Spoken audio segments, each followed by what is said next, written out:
Hey guys, Jody and Kelly with Only Have One Life to Live. Thanks for joining us. We're sorry it's been a while since we've spoken to you guys and posted videos.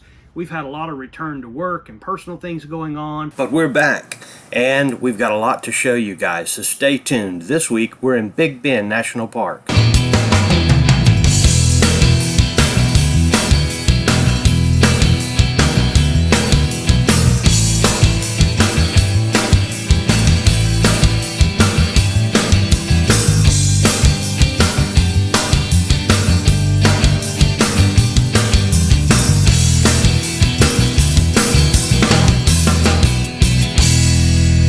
So we went to Big Bend earlier this year. We stayed at Roadrunner RV, which is a brand new RV park there, and it was amazing. The people are outstanding. As soon as you get there, they are out the door to meet you. They help you get into your site. Follow their Facebook page, and I just saw today where they were adding in individual fire pits at some of the sites, really big sites. At that point, we still had the Jeep and the Sea-Doo with us, and the RV and the truck, and we fit in there very comfortably. So it was a really great RV park.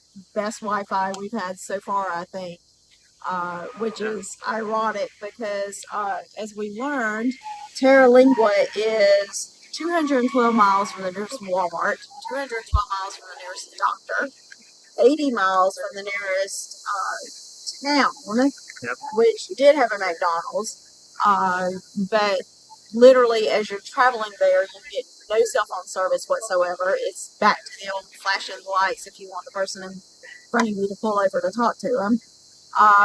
But we literally drove 80 miles without cell service, crossed over a mountain, and all of a sudden we had great cell service and great Wi-Fi.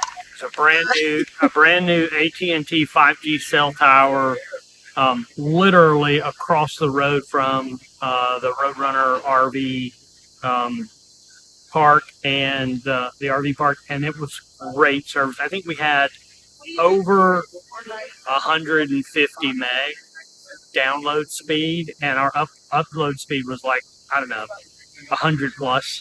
So you won't have any problems there. I mean, the town must be less than 200 people, so they've got a full-size cell tower there handling that area, and you'll have plenty of AT&T cell coverage there. So two things our host did tell us before when we booked the RV site: make sure you get any groceries before you get there that you're going to need for the week or ever how long you're staying, and make sure you fill up on gas. There's only one gas station there, and it tends to run out of gas quite often.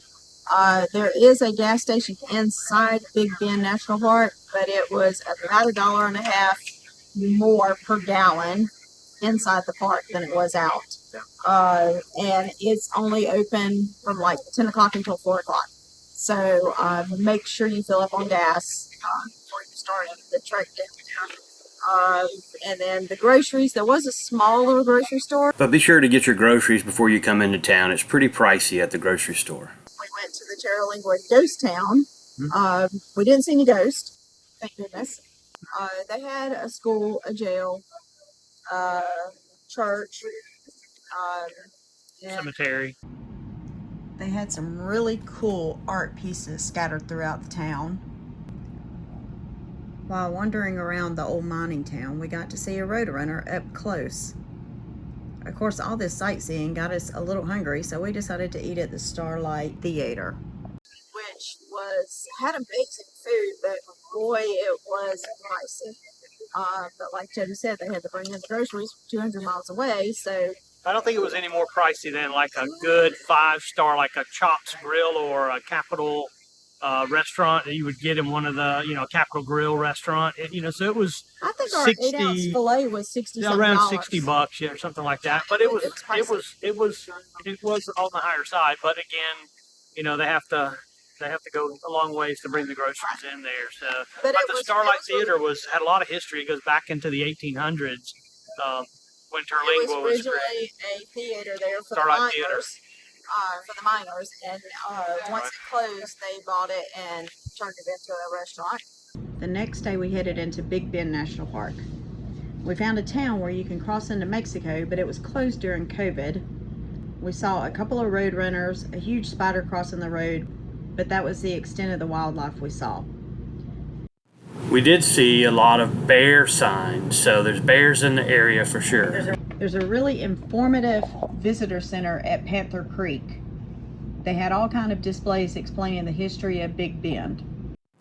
Big Bend was home to many prehistoric animals and is an international dark sky park, so be sure to enjoy the stargazing while at Big Bend. The mountains were so pretty and the sunsets were even better. So if you get a chance, you should visit Big Bend and see all the wonders that exist. Well, we enjoyed our time here, but we are off to our next adventure. Remember to like and subscribe. It really helps us so much. And be sure you press the little bell button to make sure you get all of our upcoming videos. There's going to be a lot coming very soon. We look forward to seeing you guys soon and talking with you. We hope to meet you on the road somewhere. Until then, remember, you only have one life to live.